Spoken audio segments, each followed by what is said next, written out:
Laumasa, inilah pewaris tahta Mangkau Bone menggantikan ayahandanya yang bernama Manurunge Rimatajang yang telah gaib bersama permaisurinya bernama Manurunge Ritoro. Setelah Laumasa wafat, diberilah nama Tomulai Pandreng atau orang yang mula-mula dikuburkan. Inilah raja yang hanya memakai kalian sebagai payungnya apabila ia bepergian, digunakannya untuk melindungi tubuhnya dari terik matahari. Tidak ada payung kebesaran di Istana Bone. Laumasa kemudian mengenalkan pengolahan biji besi menjadi aneka peralatan yang berguna bagi masyarakat, seperti mata bajak sawah, golok, dan aneka jenis parang untuk berkebun, dan kandau atau sejenis pisau rumput. Atas jasa besarnya itu, Laumasa kemudian diberi gelar Peta Pandai Besi atau Tuan Pandai Besi. Tapi sebelumnya, jangan lupa untuk like, subscribe, dan share channel ini. Juga aktifkan notifikasinya agar teman-teman bisa mendapatkan info mengenai video lainnya.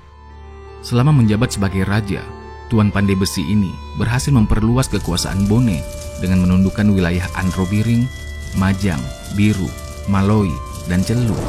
Dan berkat pengenalan budaya besi yang cukup modern di masanya itu, maka tidak ada perlawanan berarti dari kelima wilayah tersebut. Dia pula lah raja yang bersengketa dengan iparnya bernama Lapatikeng Arupalaka hingga keduanya terlibat perang. 3 bulan lamanya perang berlangsung, namun tidak ada pihak yang kalah, hingga akhirnya keduanya pun memilih berdamai. Belum terbilang kebesaran dan kekuatan negeri Bone pada masa pemerintahannya, beliau tidak memiliki anak pewaris kecuali Tosuale dan Tosuluaka sebagai anak kandungnya, sebab istrinya adalah wanita kalangan rakyat biasa. Ketika beliau tahu kalau saudarinya yang telah menikah di Palaka pun sudah hamil, serta-merta ia pergi menjenguknya untuk memastikan kabar itu. Perasaannya sangat senang ketika ia melihat keadaan saudarinya. Wepatan Rawanua benar-benar hamil. Menjelang beberapa lama setelah mengetahui kehamilan saudarinya itu, ia pun menunggu waktu melahirkan. Dengan segera beliau memerintahkan kedua anaknya, Tosuale dan Tosuluaka, dengan berkata, "Pergilah kalian berdua ke Palaka, menjenguk bibimu, saudariku, karena ia sedang menanti persalinannya. Jika kelak ia melahirkan, maka segeralah bawa sang bayi bersama darahnya kemari. Disinilah tali pusarnya nanti dipotong dan darahnya dibersihkan." Kedua anaknya tersebut bergegas berangkat menuju Palaka. Ketika mereka tiba, keduanya pun segera naik di istana Palaka. Belum juga keduanya duduk, permaisuri Arum Palaka pun melahirkan. Anaknya adalah seorang lelaki. Sosok tubuh sang bayi menampakkan kalau ia adalah sosok seorang satria. Rambutnya tegak, berdiri ke atas. Tosuale dan Tosuluaka dengan sigapnya kemudian menaruh tubuh bayi dan darahnya di atas wadah, lalu membungkusnya dengan kain dan membawanya ke timur, di Bone. Pada waktu sang bayi dibawa pergi, secara kebetulan Arum Palaka tidak berada di tempat. Ketika tiba di Bone, sang bayi pun dinaikkan ke istana. Secepat itu pula, tembuninya kemudian dipotong dan tubuh sang bayi pun dibersihkan. Saudari Arumpone bernama We Samatappa yang disuruh menyusui dan mengasuh ponakannya itu. Sudah semalam sang bayi tiba, lalu penduduk Bone pun diundang datang berkumpul. "Wahai kalian, berkumpullah esok hari dan bawalah serta perlengkapan perangmu," titah sang raja kepada rakyatnya. Pada esok harinya, orang-orang sudah berkumpul dan membawa lengkap peralatan perangnya. Bendera Woromporong tak lupa dikibarkan. Raja Bone segera turun menuju Baruga. Beliau kemudian membuat pengumuman kepada penduduk, "Wahai semua rakyat Bone, aku sengaja memanggil kalian datang ke tempat ini untuk menyampaikan berita. Anak lelaki saya itu, saya beri nama Lasaliu, gelarannya ialah Kerampelua. Dan kepadanya lah aku wariskan mahkota Bone ini.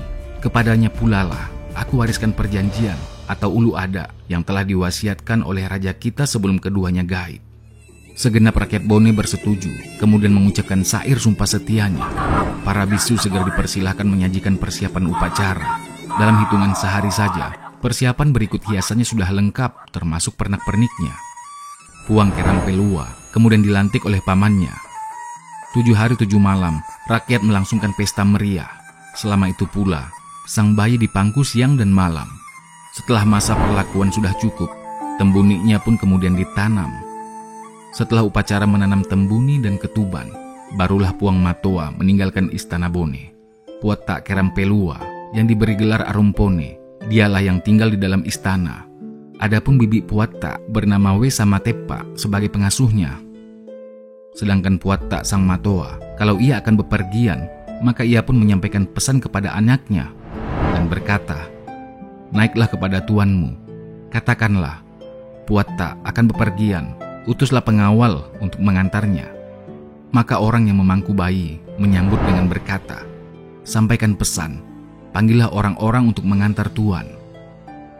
Demikianlah gerangan kegiatan Puang Matoa kalau ia akan bepergian dengan urusan apa saja. Setelah 10 tahun lamanya, Puang Matoa menyerahkan mahkota kepada keponakannya itu. Ia kemudian tertimpa penyakit yang sangat parah. Penyakitnya itu pula lah yang membawa ajalnya. Beliau kemudian diberi gelar Puatta Mulaye Panreng.